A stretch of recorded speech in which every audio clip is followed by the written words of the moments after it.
Welcome. These will be my thoughts on The Flash. Season 1, Episode 6, The Flash is Born. The episode is rated TV PG, so this video there will be spoilers for the episode and the Arrowverse leading up to it, but not for anything that came out after this episode first premiered. Another episode I absolutely loved. I might speak this fast and keep the video short because my back is still in pain. I'm getting it treated tomorrow, so I'm thinking this may be the one I do tomorrow, and then I should be able to do at least somewhat longer videos again, more consistently, I mean. Anyway, yeah, let's see. So we start with the I think it's we hear some of Iris's blog. I do think now that she found something she cares about, she does a pretty good job writing these, and it was cool to have her voiceover there. And yeah, Flash trying to talk her out of it, and yeah, they do indeed. I was wondering when exactly they were going to pull the trigger on this thing of like, well, it is dangerous for her to be writing this, so someone's going to find her because of these. And yeah, he has to. Right, is that when yeah, we get another rooftop, not quite interview. And I like her saying, well, okay, so your favorite color must be red. And at first he's about to leave her up there, and she like says, you can't just leave me up here, and then runs back up. It brings her back down. And yeah, we meet the bully Girder. And yeah, they do a really great job. Like from right away, we just get, okay, this guy's just a jerk. Like he's sitting there, laughing as he's being chased by the cops, and he doesn't even slow down or swerve or anything when there's a kid in the way. So like immediately we want this guy stopped, And I do appreciate, yeah, I mean, it is true. There are some people who are bullies in high school and never really stop being bullies. And right now they are working for ICE. Anyway, let's see. Yeah, and once again we have you know a situation where Flash can't just solve everything the same. He has to learn something new. This one, he has to figure out how to defeat an enemy who can turn himself into steel, which is a really cool idea because, like, yeah, that being really fast is not by itself going to make you really great at fighting steel. And let's see, yeah, and he's still using the same insult that he used in high school. Like, wow. Just yeah, and Iris reads him to rights. You peaked in high school and you never got over it. I think the next thing is so yeah, he goes, he yeah, he injures Flash, and Flash goes to the lab, and Kate confronts him about, like, so you were talking to Iris again, weren't you? And let's see, I don't think it's that scene, but at one point they talk about all of them had bullies, and I like Barry's line about, okay, so we've established we were all uber nerds. And yeah, the training was quite good. I thought honestly, both both present day and flashback, and also the yeah, several characters try to train him. Really, Eddie also tries, and he's like, there was a seam. That's not how it seemed. And the yeah, the acknowledgement. Hey, Eddie used to be bullied as well. Like, you can't always tell from just looking at someone if they used to be bullied. And the yeah, Iris being really great at it as a kid was also good, and Joe really trying to help and pointing out there's nothing wrong with running the other way, and then we think that he's going to flee, but really he is thinking he's fighting smarter, not harder. And yeah, Cisco making the robot thing, that was quite cool. And I think that pretty much brings us to, yeah, and they note, I mean, if you get that injured, it's gonna take longer to heal, so that's also an interesting, compelling limitation to Flash's. If he's just like, if he heals that fast from everything, as we've seen in other episodes, he might as well just be invulnerable. That's not the most interesting. I know some people don't like, kryptonite and such. I do think, a lot of my favorite comic book characters have some limitation. I think it can get kind of dull if there just isn't any. Like, it's fine for it to be really extreme. Like, Wolverine, you got to push really hard to, but that just makes it all the cooler when that is what happens.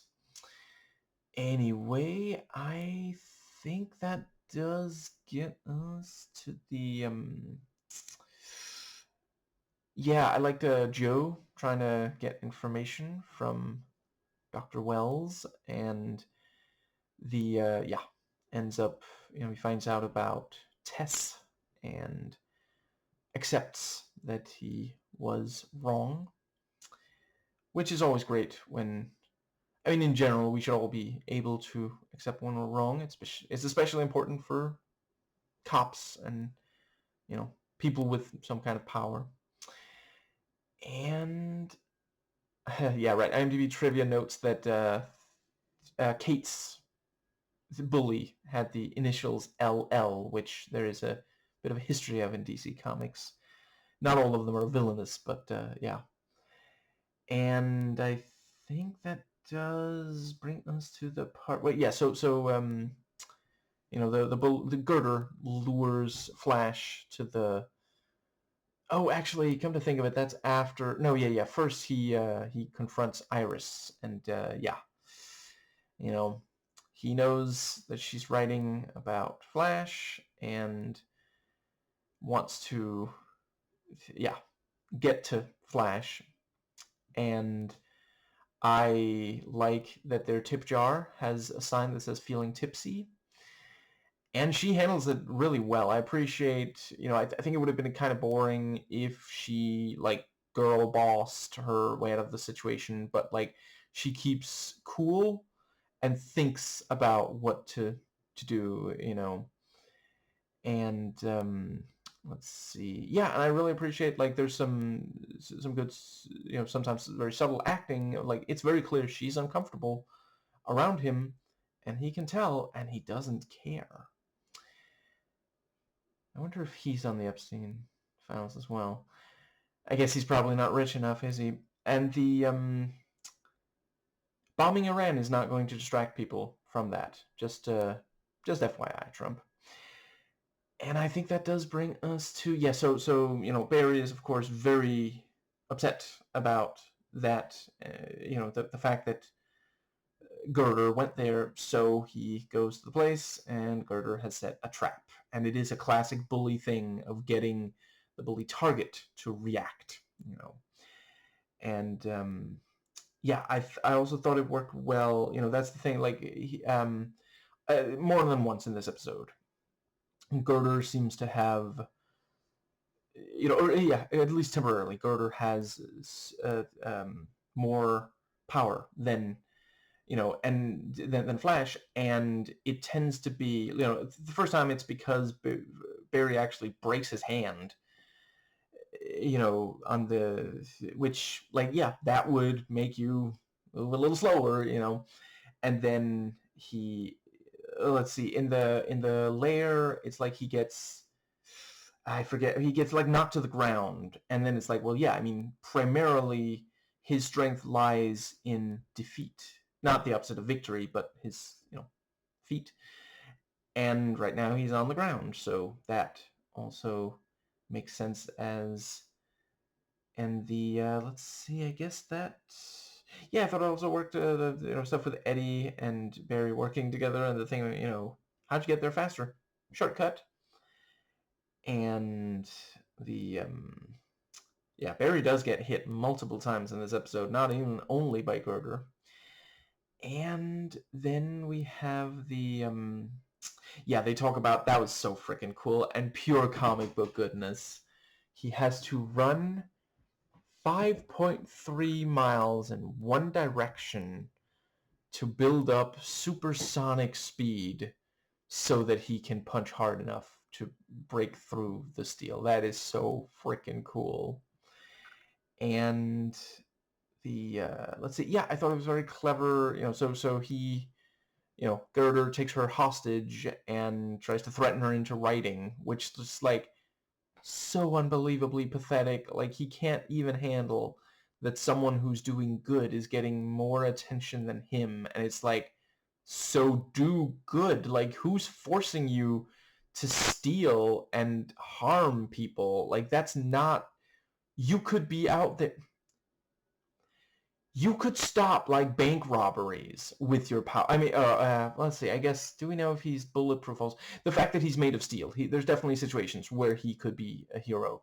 He's choosing not to, And I thought I guess the following is more of a joke than a criticism, but there certainly was a lot of copy-paste dialogue in this. Like, people will say something and then the other character will respond with almost verbatim the same thing. You've got the thing about like who steals a yellow Humvee, who owns a yellow Humvee. Ouch, ouch. Yeah, and I think, yeah, I appreciate it a little bit more. Seems like their relationship is healing, Barry and Iris, and I think that does bring us to the let's see. Yeah, and very clever. He says, "I always liked you," and it's like, and your idea of impressing her was beating up her best friend. Like, that's, just toxic masculinity. Like, just think for 2 seconds. Like, what kept you from just trying to befriend both of them? And, I'm not saying that necessarily leads to a romantic relationship with her, but it could be. Certainly it's not going to happen with you beating up, just... And then he's so full of himself that he doesn't even realize that she's obviously fooling him. As soon as she hears that, she's like, I can use that, And she like leans in and says, you should have told me. And then she pulls the fire alarm. Just fantastic. And the clown doesn't even think about, like, careful about not, don't stand so close to the fire alarm, especially if you're going to let her that near you. Like, just, yeah. Like, hypothetically, if he had stood further away from the fire alarm, she would have had to, like, run past him to get to the fire alarm. She really going to be able to do that before he has a chance to stop her. And then he threatens to harm her. And I also thought it worked really well. The thing with the, perhaps slightly corny, that they, fighting with an American flag pole thing, but okay.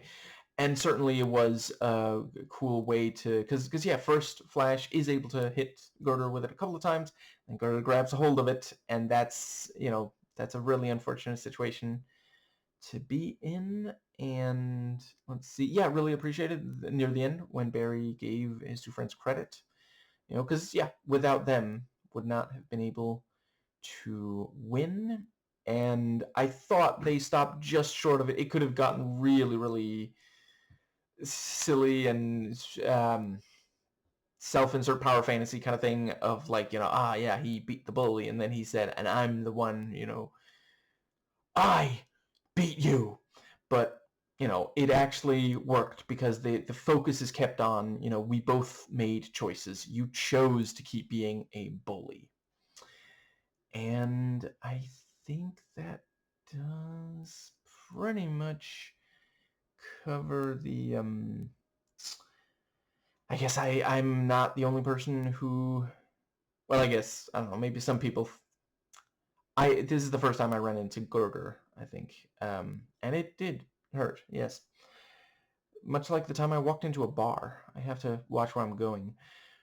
But I definitely thought of Colossus from the skin being covered in metal at will, like that. Anyway, I guess Girder's in the shadow of the Colossus.